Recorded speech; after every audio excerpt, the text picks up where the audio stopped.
Well, good morning, everyone. This is Marc Moncion, Head of Safety, Compliance, and Regulatory Affairs with Fleet Complete. Welcome to Marc's Safety Corner webinar series. Today, we'll be talking about demystifying the ELD rules in Canada. I have to say that I am incredibly impressed with the interest that has been generated since the Federal Transport Minister, Marc Garneau, announced earlier this month that the ELD rules will be coming to Canada and will be effective the 12th of June, 2021. When I originally advertised for this webinar, I just got an overwhelming response in the number of participants to the point where we're at full capacity today and there's essentially no room left. Therefore, I will be scheduling future webinars on this topic. This is particularly the case in the event that there are any regulatory or policy changes or any other milestones that would change the scope of the ELD rules in Canada. Just before we kick off, I just wanted to reference a few housekeeping items to bring to your attention. First, you will be getting an email notification as a registrant. This will include a link to this recording, the PowerPoint that I will be presenting today, and answers to questions that were asked of me during this Canada ELD rule mandate session. Given the overall response, I'm thinking I will not likely be able to answer everyone's questions because, as you know, we only have an hour for this session and I'm respectful of the time that you are taking today. But you have my word that I will get to all of your questions when they are posted and when I have a response. They will be put at the Fleet Complete and Big Road homepages for you to access. You merely have to click the Ask the Expert tab and you will be directed to my homepage where the answers will be posted. One additional very important point that I want to emphasize throughout this webinar is that I will be periodically asking a specific question that I would like you to provide a response to. You will see this poll question pop up on your screen and you merely have to click the right answer that you'd like to submit to me. Since I am a very active member of the Canadian Trucking Alliance, I work very closely with Transport Canada and the Canadian Council of Motor Transport Administrators. My goal will be to take your feedback back to the working committee so that I can raise awareness of any issues or concerns that you may have based on the answers that you've provided to me. As an incentive to have you answer all questions that I will be asking, I have been given authorization to select 4 random winners who will each be given a $25 Amazon e-gift card that I will personally send to you after the winners have been selected. Please note that in order for you to qualify for this random gift card, you must answer all the questions. Partial questions and answers will not count. So let's get underway. Just a little bit of background on myself. I likely know most of you in the audience, but for those of you that may not know who I am, I'm a former DOT MTO inspector. I'm deemed to be an industry subject matter expert as I have over 25 plus years of experience. Essentially, I live, breathe, and eat safety and health and regulations. I sit on several federal, state, provincial regulatory bodies. I'm a social media influencer with over 14,000 LinkedIn followers. If you want to join me on LinkedIn and we're not connected already, please do so. I also have a discussion group called Transportation Safety Professionals, where I discuss a lot of topical events that are of interest to you. I've written 3 books on the transportation of dangerous goods, hazmat, and in English and in French, as well as hours of service. I'm the author of several Ask the Expert blogs that are found at our Fleet Complete and Big Road sites. If you want to access those, there's a simple search engine you can use for that. There's a Marc Safety Corner YouTube where I have a number of videos that are posted. And I'm also a fully licensed CDL holder and I can drive all types of commercial motor vehicles. So I come from your industry. So what we're going to do today, in terms of discussion points, there's a number of items that I want to bring to your attention. It's a full agenda. We'll kick this off with an introduction. Then I'll talk about some of the objectives of the Canada ELD regulation. I'll bring up some fatigue and collision risks that are associated with non-compliance. I'll talk to you a little bit about some of the technical standards and the certification process, which is unique to Canada. I'll bring to your attention the ELD Implementation Plan. I will also explain why Transport Canada, through the auspices of CCMTA, have elected not to include a grandfathering provision in the rule. I'll provide an explanation of the application and regulatory exceptions. These are unique to Canada as well. I'll explain what you must do in the event an ELD malfunctions. We will look at what are some specific ELD records that have to be surrendered at roadside or during a facility audit in Canada. We'll look at some of the types of supporting documents that your drivers will have to have in their possession in addition to the ELD. I'll provide you with some Canada ELD quick facts. I'll be looking at some of the similarities and differences with the Canada and US mandates as they are different. Next, I'll provide some timelines for the Canada ELD mandate. From there on, I will bring to your attention some very useful links that you should include as quick links. And we'll conclude the session with some final thoughts. And then I'm going to open the floor to some Q&As that you can ask. You merely have to post the question and they will find themselves to me. Depending on how much time we have at the end of the session, we will go through as many of the answers as we can. So I'm just going to kick this off. I wanted to know how many participants in this webinar, and this is the first poll question. How many of you are currently using paper logs? How many are using what is called an electronic log, which is essentially a paper log in an electronic format, and it has no ECM connectivity? How many of you are using an AOBRD, which is an automatic onboard recording device? They call it AOBRD because it's essentially a device that was grandfathered into the system in the United States prior to the US mandate. And finally, if you didn't have taken advantage of the grandfathering clause in the US, are you now fully ELD? So I'm just going to put that question out there. You're going to see the drop down for that, and I really appreciate your feedback. From an introductory perspective, Transport Minister Marc Garneau announced the implementation of a Made in Canada ELD rule. It's effective, it was on the 13th of June. It's effective the 12th of June, 2021. I was in attendance at an event. It was a gala event at the Canadian Trucking Alliance. There were a lot of members. Perhaps some of you were even in the audience for this announcement.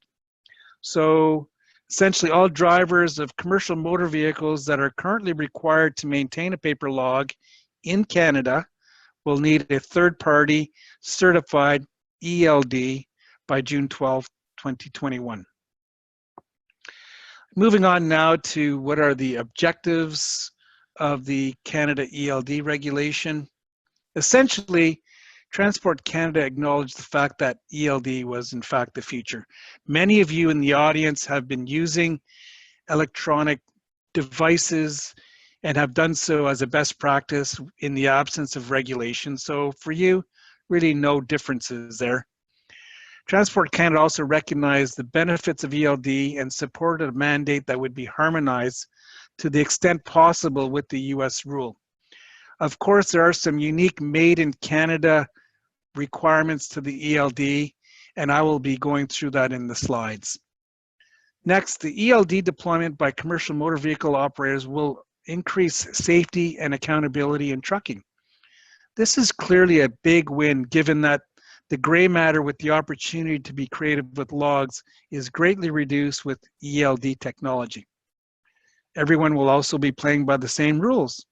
Therefore, the motivation to bend the rules decreases tremendously based on the observations we have seen in the US. The US ELD mandate made it very important for Canada to adopt a similar kind of mandate here north of the 49th parallel. Since the US ELD mandate required Canadian domiciled carriers to adopt the ELD mandate while operating in the US, it was only logical that Canada would follow suit. Canada ELD will also facilitate, as I've mentioned, fairer competition within and between modes of transportation throughout Canada and the United States. Moving on now to some fatigue and collision risks that are associated with non-compliance. Currently, daily logs in Canada, as you likely know, can be easily falsified or incomplete. In some cases, they are duplicated. In other cases, they're missing altogether. And in other instances, they're not updated to the last change in duty status. This, of course, has made it frequently difficult for safety personnel at roadside and also during facility audits to detect occurrences of non-compliance with hours of service requirements. I'm now going to move on to some statistics. These have been provided through various sources. They include, but are not limited to, the American Trucking Research Institute and the Federal Motor Carrier Safety Administration prior and since the launch of the US ELD mandate in 2017. Essentially, it was found that there 25% of hours of service convictions were for actually exceeding the maximum hours. This would be maximum drive time, maximum on duty time, maximum or not taking the full rest periods, not complying with sleeper berth requirements. 11% of these were drivers operating 2 logs at the same time or falsifying information on their daily logs. 48% of these violations were for failing to maintain a log or for failing to produce the log at roadside. Therefore, these stats were strong leading indicators that drivers were exceeding maximum hours, which translates to fatigued drivers. 25% of these drivers interviewed in the recent study admitted to omitting hours on hours worked, driving more than the daily limits, taking less than the required daily off-duty time, regularly working longer than permitted. Transport Canada, in fact, estimated between 5 and 10% of drivers routinely exceed allowable hours of service requirements. Fatigue in these instances were associated with between 15 and 20% of crashes involving trucks. Drivers with daily log violations compared to those that were compliant were 2 to 3 times more likely to be involved in a large crash. So Transport Canada moved forward and developed a series of technical standards and a certification process that is made in Canada. There are minimum performance and design specifications for the ELD. A lot of it's based on the US technical requirements, but they have been adapted for the Canadian hours of service regulations. So I'm just going to move on to the next poll. And essentially this next poll is, I want to know how many listeners in this webinar have been on the FMCSA, Federal Motor Carrier Safety Administration's website of ELD vendors. So just going to take a minute for you to provide your response there. If you're not familiar with the site, it's located at eld.fmcsa.gov/list. So I just wanted to get your take on that and get an appreciation of your knowledge, awareness of the list of ELD vendors in the United States. In terms of Canada, each ELD model will be certified for use by a motor carrier. Clearly different in Canada as opposed to the United States is the ELD model will require certification by an accredited third party using compliant software. Acceptance criteria will then be set out in the technical standards and within the regulations in Canada. ELDs will be tested and certified within the next 2 years, just so you know. You as a motor carrier will need to select, acquire, and install these third-party certified ELDs in your commercial motor vehicles for drivers to begin using them unless otherwise exempt. I will explain some of the exemptions in a later slide. Only ELDs that have been certified for use will be allowed. So you know, in the United States, if you have vehicles moving goods or passengers to the United States, there's a self-certification process. Canada has made a conscious decision to not go down that route. It's going to be ELD providers will be assigned a certification number by a third party after they come into all of the ELD vendors' facilities and ensure that the vendors are complying with the technical requirements. This will generate an official ELD record in each installed device, and this will ensure compliance for motor carriers and safety officials that the devices have been certified. In the United States, there's a self-certification process, and what happens is it becomes a reactionary scenario where probably the biggest indicator is the ELD output file, and that in open terms, clear granular terms, is essentially your logbook that you surrender at Roadside. If you're using AOBRD or ELD, you'll note that the output file that's surrendered at Roadside is quite different.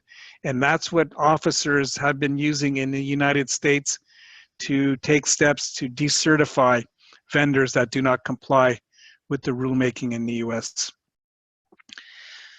The technical standard process to accredit the certifying bodies and certifying the actual models is going to take up to 12 months.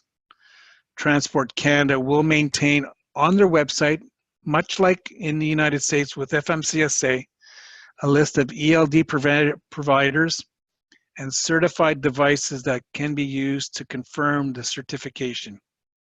Transport Canada, again, much like FMCSA, can and will suspend or cancel the accreditation not only of the certifying body, but can also suspend or cancel an ELD vendor if found to not be compliant.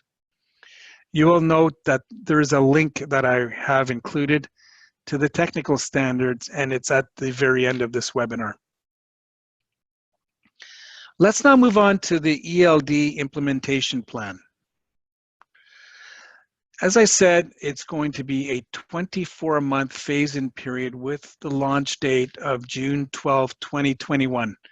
Based on my experience as a former MTO inspector, it is likely, though I haven't seen anything or read anything official yet from Transport Canada or CCMTA, if there's going to be an education period. But typically, when there's a new regulation, it's followed by a phased-in education period. We saw that in the United States, where the law was passed December 18th, 2017, with an education period till April 2019. There could be something similar, and if I do hear of that, I will definitely let all of those on this webinar know that. This allows for adequate preparation time for the certification of the ELDs. It allows you as a motor carrier and your drivers to become fully compliant with the new rulemaking. The certification process is expected to take up to 12 months to complete. It's important to note that most commercial motor vehicles that operate in Canada already have US ELD compliant devices, but I want to stress the fact that the requirements in Canada are different. So someone just asked me a quick question, and basically, if you have an ELD compliant device in the United States, it won't by default mean that it's going to be automatically compliant in Canada, because Canada has some unique requirements beyond what is taking place in the United States. So that, of course, by default, will require a software update and a certification validation process in Canada. Because as I said, US, they're self-certified. In Canada, it has to be a third-party certification. Most ELD devices simply require a seamless remote software upgrade through over-the-air software with minimal impacts on your operations or your productivity. This phase-in period will also align with the approach taken by the United States. So I wanted to put the next poll question out there to the group. And specifically, I want to know how many of you believe that this 24-month phase-in period for ELD implementation is in fact a reasonable time period. So I'll give you a minute to answer that question.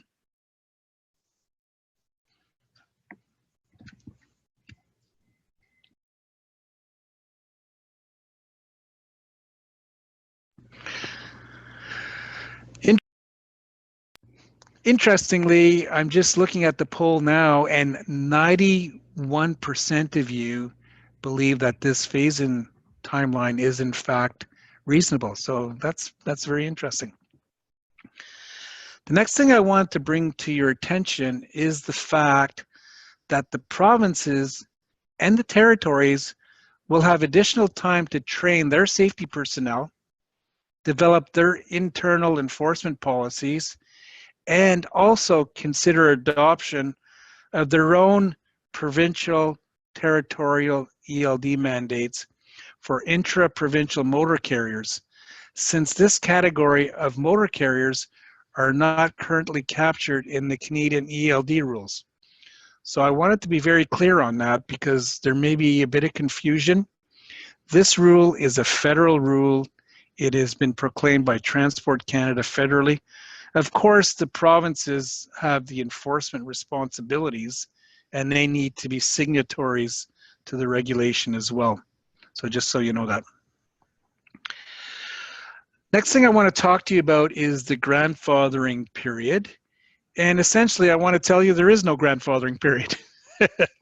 So Transport Canada has made a conscious decision to not have a grandfathering period, unlike what was the case in the United States. A lot of it, just so you know, has to do with the fact that in Canada, we're trying to catch up to the US rules. And by adding a grandfathering period, it's going to lag the timeline. So Transport Canada has consciously decided they will set that aside.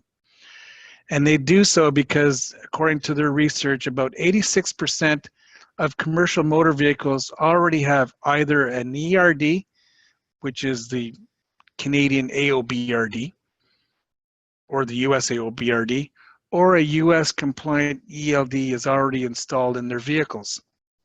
Most ELD providers will be able to upgrade their devices to be compliant with the amendments through a free software upgrade using an over-the-air software push directly to ELD. Here at Fleet Complete, we have our Big Road solution. The hours of service solution is the best in the market. It is the easiest to learn, easiest to use. We get overwhelming feedback from all our users. That is #1 in the marketplace, just so you know.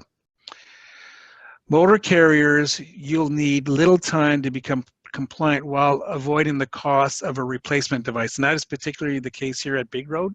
That will be very, very seamless. ELD providers such as Fleet Complete, we are focusing our efforts very strongly, very diligently during this implementation period with carriers to make sure that our devices will fully comply and we have things well in hand to be fully compliant with the Canadian rules. So I want to put out the next poll question. And essentially, I'd want to know if you believe that there should have been an additional 2-year grandfathering period, much like in the United States, or was this the right call for Transport Canada to set aside and not have a grandfathering provision? So I'll give you a minute to vote on that one.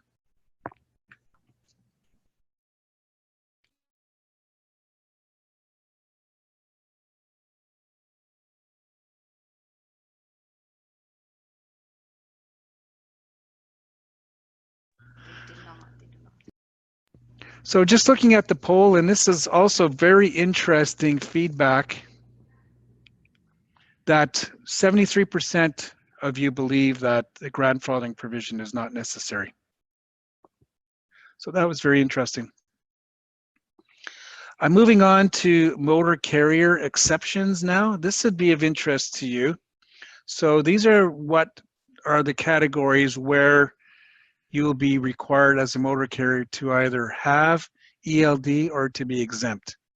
So ELDs in Canada will be required to be used by all federally regulated motor carriers and their drivers of commercial buses and trucks who are currently required to maintain a paper daily log.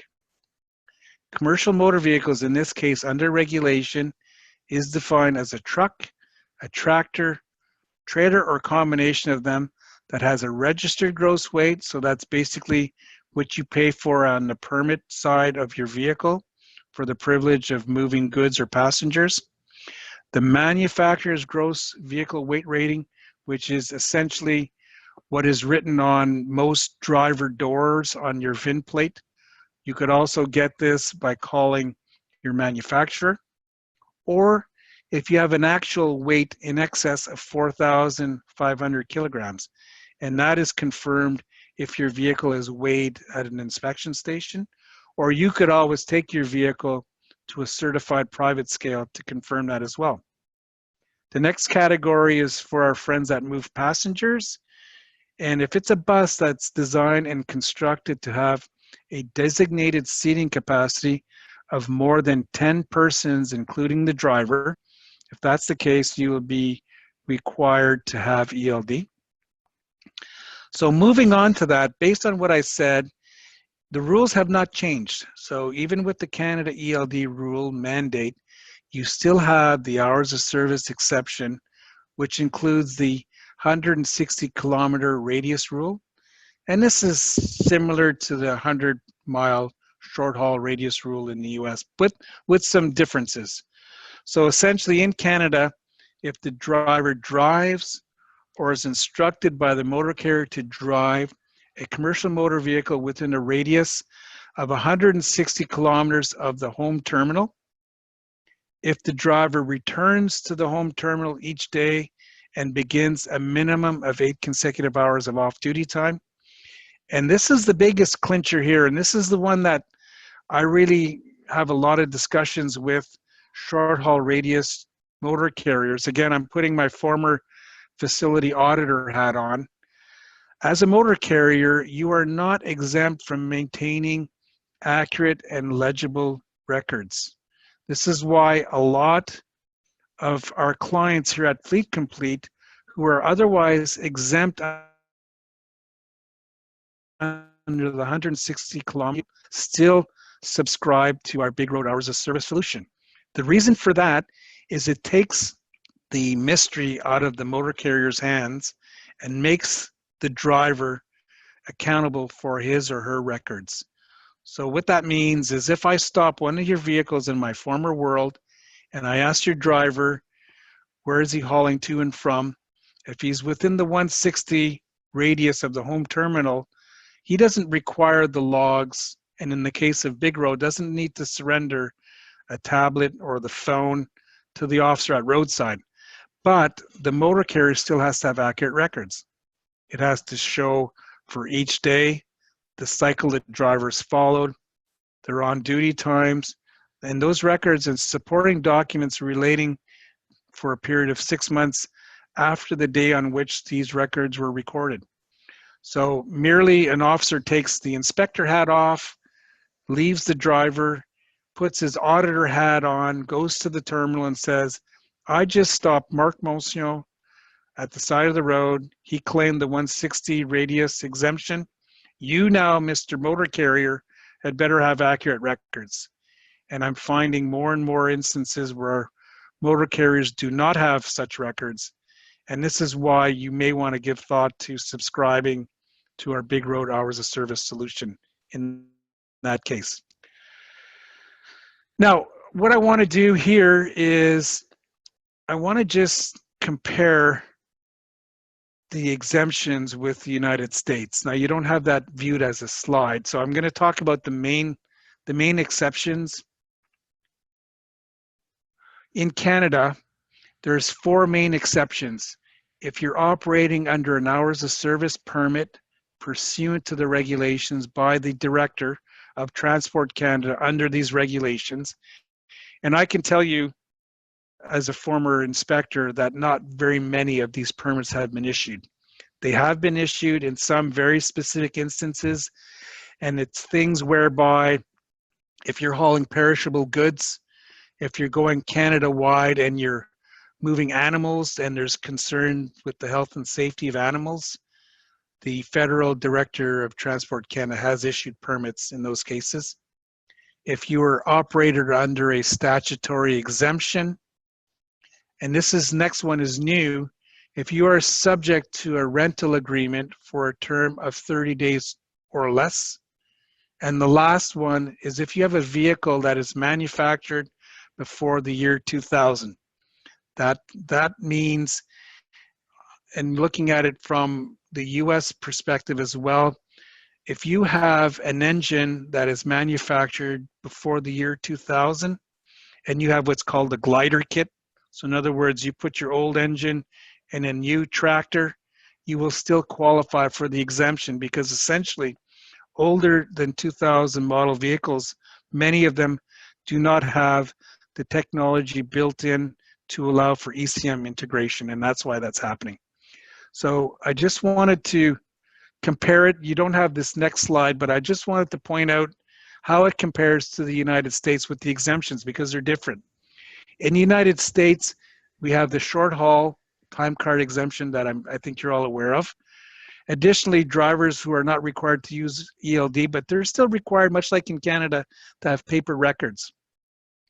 The difference in the United States is they don't have this rental provision. What they have in the United States is drivers who are required to keep records of duty status not more than 8 days within a 30-day period are exempt. There's another one which is pertinent to drive-away, tow-away operations, where essentially the vehicle being driven is the commodity being delivered. You see those a lot, tractors with saddle mounts that are pulling multiple tractors down the road, or if the vehicle is being transported is a motorhome or a recreational vehicle. And the last one is the model 2000. So I just want to put out there the next poll question. How many do you believe that Transport Canada should have adopted all of the motor carrier exceptions that are also included in the ELD mandate? Or was it reasonable to have our own made in Canada specific exceptions?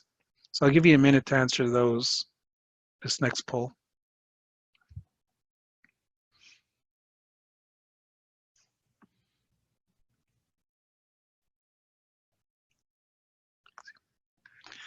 So I'm just looking at the poll there, and this is very interesting too, is essentially 33% of you believe the US exemptions should have been adopted. 46% of you believe that's not applicable, and 21% of you are not sure, which is fine. Okay, so we're going to move on next to how ELD malfunctions are managed, because this is a little bit different in Canada as well. So essentially, drivers, when there's a malfunction, may use a daily log if the ELD has malfunctioned. Now, what I clearly say to all drivers I speak to and motor carriers that I interact with is, you want your drivers from a due diligence perspective to protect themselves. So if the ELD malfunctions, the driver should clearly annotate in their logs, in the remarks section, my ELD has malfunction effective the 6th of June, 2019 at 6:47 a.m. Malfunction has been reported to whomever your person in control at your home terminal. That person has advised ELD vendor so-and-so that the malfunction is taking place. Because what you want to do is you want to protect the driver at Roadside. Now, this usage is capped at a maximum of 14 days in Canada, or upon return to the home terminal from the currently planned trip, if the trip takes longer than 14 days. So again, an officer, or more likely an auditor who shows up at your place of business, would be verifying those records. The ELD must be repaired or replaced and be fully functional before the commercial motor vehicle and its ELD are dispatched on another trip. So if there's documentary evidence showing that there's been a malfunction, that the driver has returned to their place of business, has been redispatched on the next trip with a defective or a malfunctioning ELD, you and or your driver can and will be subjected to enforcement action. The driver must, as I mentioned, notify the motor carrier whenever this malfunction occurs. The motor carrier, in this case, must also maintain a register of the malfunction, and this would include when the ELD malfunction occurred, what was the nature of the malfunction, and what action you as the motor carrier took to either replace or repair that ELD. This register, much like hours of service records, must be kept for a period of 6 months from the day the ELD is repaired or replaced, and this will, of course, be subject to audit by a safety official. So if your drivers have a defect, have a malfunction, have switched to paper logs, the auditor showing up at your place of business will want to look at the driver's paper logs, will want to look at all the supporting documents, and will finally want to look at this register. So you must have all of those. Now let's move on here, how ELD malfunctions are to be managed. The driver's record of duty status will continue to be available to roadside enforcement to a printout or display. This would be at roadside. In Canada, the ELD record can be emailed to a specific address provided by the safety official. This is again different than in the United States. In the United States, you may have heard, if you're hauling goods or passengers, there's an EROD transfer of data to a central repository at FMCSA, and that is then rerouted back to the safety official with a unique identifier. So again, for those listeners out there, perhaps you have had some experience with ERODs in the United States for data transfer, and now you know that Canada is not going to follow that same route. So my next poll question for you is, how many of you believe that Transport Canada should have adopted the US EROD data transfer process, or do you think it's much easier to simply email a PDF document, which is going to be the case in Canada? So I'll give you a minute to answer that poll.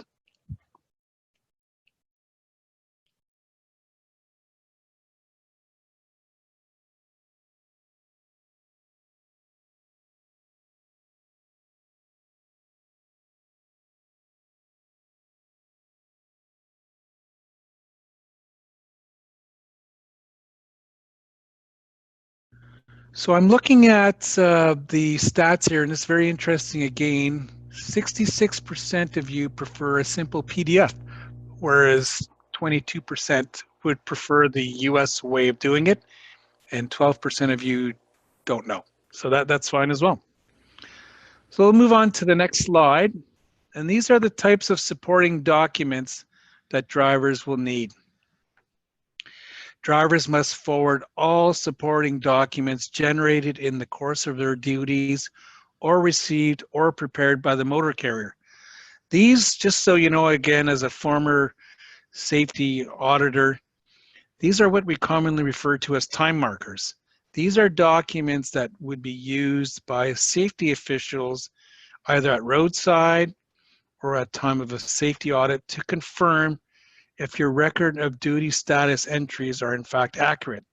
So if you say that you're at a certain location at a certain time, say getting fuel at 21:09 p.m. at night in Sault Ste. Marie, your logs have to match.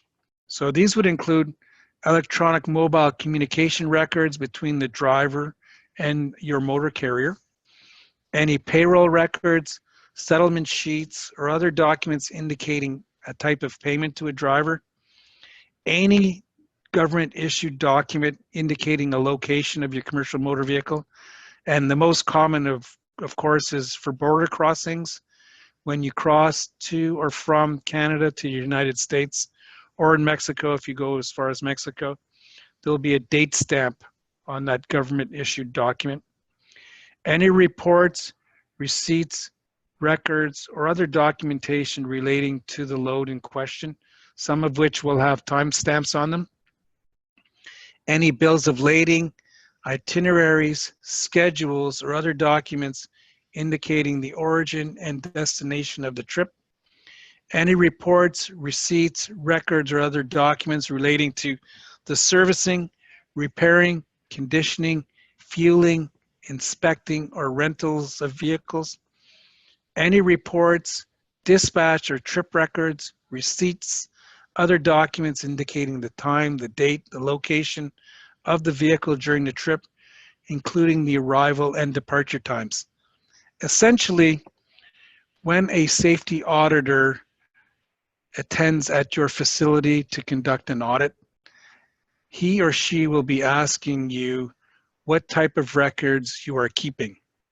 So if you are keeping specific records, as I've just described, they must be surrendered, and equally important, they must be accurate to the entries that the driver has been inputting into the ELD. I'm going to move on to some Canadian ELD specific facts now. The Canadian ELD will standardize the process to prevent errors, logbook tampering, and driver harassment. It will adopt many of the provisions of the US mandate taking place in 2017, but there will be some Canada-specific modifications. I want to stress at this point in time, Transport Canada, through the auspices of CCMTA, will not be changing the hours of service regulations. Merely, it's how the drive time is recorded and is reported. So I wanted to move on to my next poll question. Very important. I want to know, of the listeners out there, if you believe that Transport Canada should amend the regulations as part of the Canadian ELD mandate. And if so, what particular rule in question do you believe may need to be updated or changed? It could be the 13 hours driving. It could be the 14 hours on duty. It could be the 6-hour elapsed time. It could be something specific to the 8 hours of off duty in between rest periods. It could be perhaps more flexible sleeper berth rules, or maybe you think all of the above. So I'm going to put that out there because you may or may not have heard in the United States, after the ELD rulemaking was proclaimed, they got a significant amount of feedback from the industry, from truckers, from motor carriers, from trade associations saying that the rules under ELD are just too rigid. So I just want to give you a moment to reflect on that and to provide your commentary. And I do thank you. The polls are coming in great. The volume numbers are fantastic. I really, really appreciate that.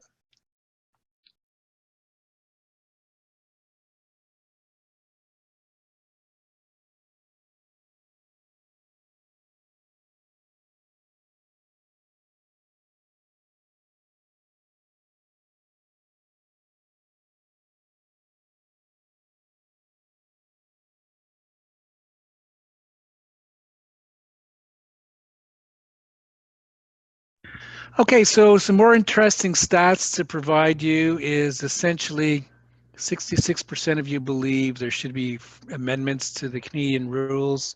22% don't believe it's necessary. 19% don't know. That's fine. Of the hours of service rules, it's kind of split along all lines. 25% of the 13-hour rule, 34% of the 14-hour on duty. That's the highest one. 16-hour elapsed time, 23%. 15% 8 hours off duty, 18% sleeper. And 22% of you believe all of the above should be considered. So thank you for your feedback.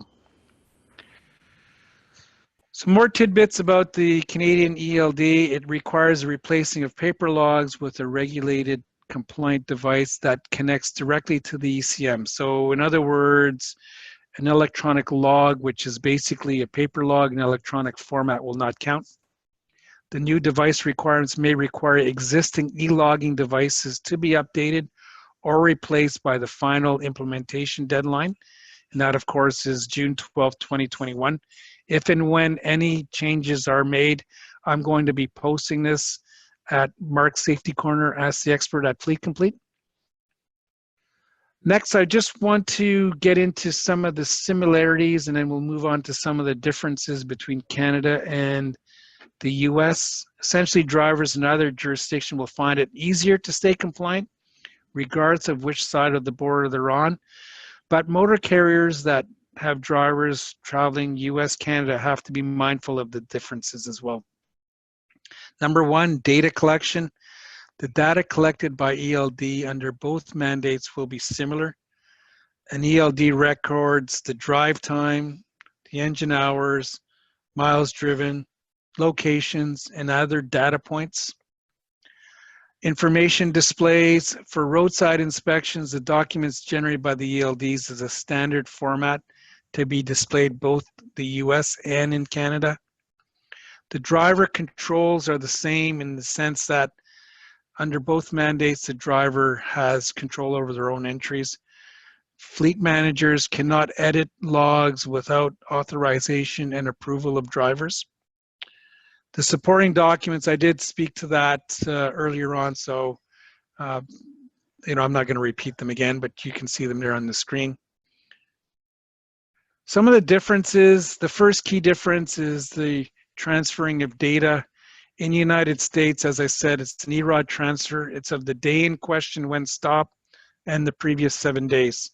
In Canada, it'll be a non-editable PDF. It's sent directly to the inspector at Roadside or at the scale, and it's the day in question and previous 14 in Canada. The source locations, ELD vendors will need to get a location for the various events, such as personal conveyance, yard moves, duty statuses, or any other unassigned driving. The location sources will also be different. In the US, ELD vendors use the GNIS system, whereas in Canada, it'll be a geolocation used through Natural Resources Canada. So it'll be a different database for the GPS coordinates. This next one is a big one, personal conveyance. For those of you that haul in the United States have found or have known that the US government has recently changed the personal conveyance rules. I've put a link to that, and you'll get that once you get my email notification. Essentially, there are really no limits on personal conveyance, provided the driver is relieved of responsibility by the motor carrier. This is the one instance where in Canada, the rules are actually more restrictive than in the United States. And I haven't heard anything. I know it's been tabled with Transport Canada and the CCMTA if they're looking at amending the personal conveyance rules. It's a big one because right now in Canada, you have a 75-kilometer maximum limit. Your vehicle has to be unloaded. You have to be unhitched. So in other words, you'd be bobtailing. You also have to indicate the odometer reading at the beginning and the end of personal use. And that's the section number in the federal regulation, which I've put a link to. So my next important question that I want to put to you is, do you believe that Transport Canada should adopt updated personal conveyance directions similarly to the US, or do you find that the current personal conveyance rules are acceptable? So I'll give you some time to answer that question.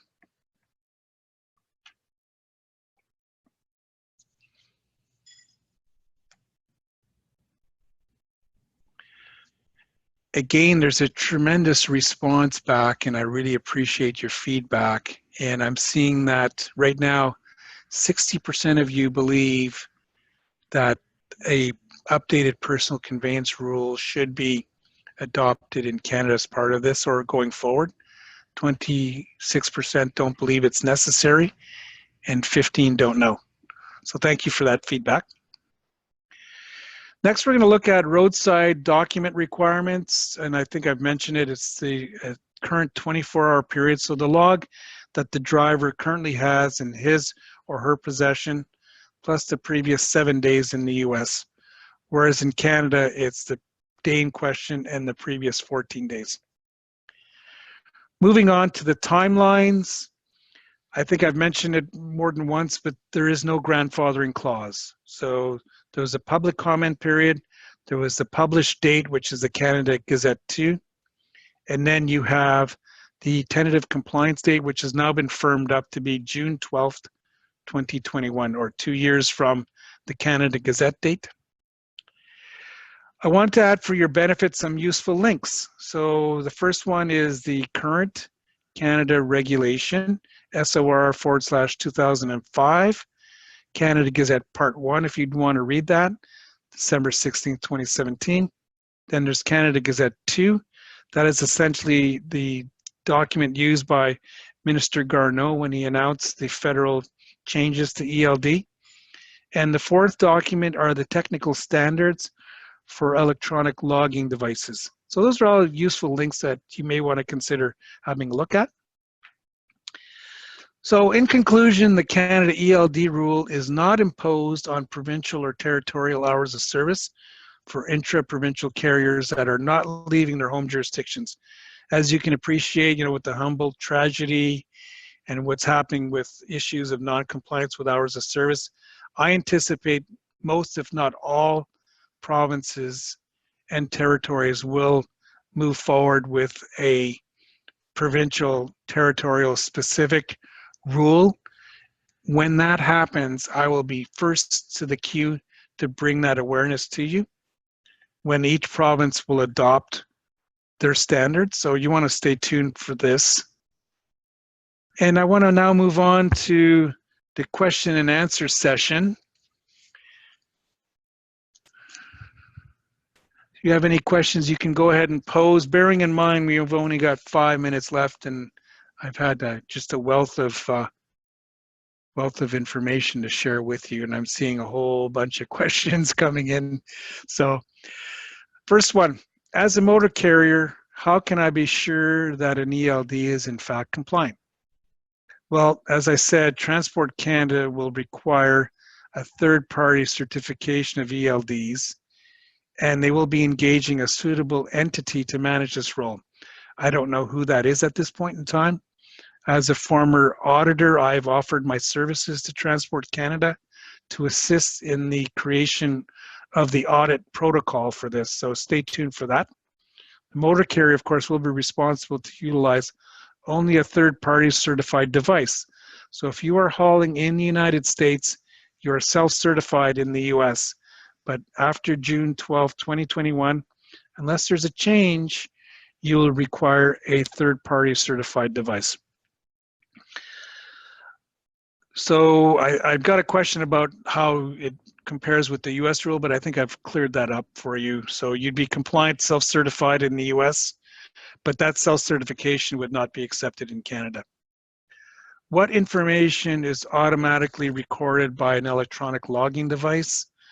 So there are a number of data elements: the date, the time, location information, engine hours, vehicle distance, identification information from the driver, who is the authenticated user, the VIN specific of the vehicle, and the unique identifier for the motor carrier. Next question, when is location data recorded by the ELD? Well, it's essentially recorded in 60-minute intervals when the vehicle's in motion, and when the driver powers up and shuts the engine down, when the duty status changes and the operating jurisdiction changes, and when you have an indication of personal usage or yard moves. The location data is not going to be recorded during personal use of the commercial motor vehicle. I got more questions here. Will the vehicle location information identify street addresses? The answer to that is no. Vehicle location information is not sufficiently precise to identify street addresses. For changes in duty status, The ELD must convert electronically the captured vehicle position in lat long, the coordinates into geolocation information. Next question, when will an ELD automatically start to record the driving status? So it will automatically switch to driving once the vehicle is moving at a set speed threshold. It's 5 miles per hour in the United States, 8 kilometers per hour in Canada. As a result, the in-motion state must not be configured to greater than 8 kilometers per hour. This vehicle will be considered stopped once its speed falls to 0 kilometers per hour and stays in that status for 3 consecutive seconds. Had another interesting question, can a user edit or change driving time that has been recorded by a ELD to non-driving time? The answer to that is no. An ELD automatically records all the time that a CMV is in motion as driving time and cannot be edited or changed to non-driving time. What you end up having here is unassigned driving time that as the motor carrier you would have to assign to the proper driver, who then has the authority to either accept or reject. Got another question here. Got 1 more minute, so I'm going to have time for one last question here. So, what procedure should be followed if the driver operates several vehicles and therefore has multiple incompatible ELDs that are used to record a driver's record of duty status within a motor carrier's operation? That's an excellent question. If multiple compatible ELDs are used to record a driver's record of duty status within a motor carrier's operation, the ELD the driver is operating most recently must be able to retrieve, retain, and produce a complete ELD report for that driver. It must be produced on demand for the current day in question, so 24 hours, and the previous 14 days. Now, I've gotten a whole bunch of other questions, so feel free to keep on adding them. I wanted to take this opportunity to thank you all for this time. I know we all have busy schedules. I hope you found this meaningful and useful information. If so, please provide your feedback. I'd love to hear what you have to say. If there's anything else you'd like me to talk about going forward, do not hesitate to do so. And just for interest perspective, I'm going to be having a French session cet après-midi de le DCE au Canada en français. So once again, thank you very much. Have a safe day.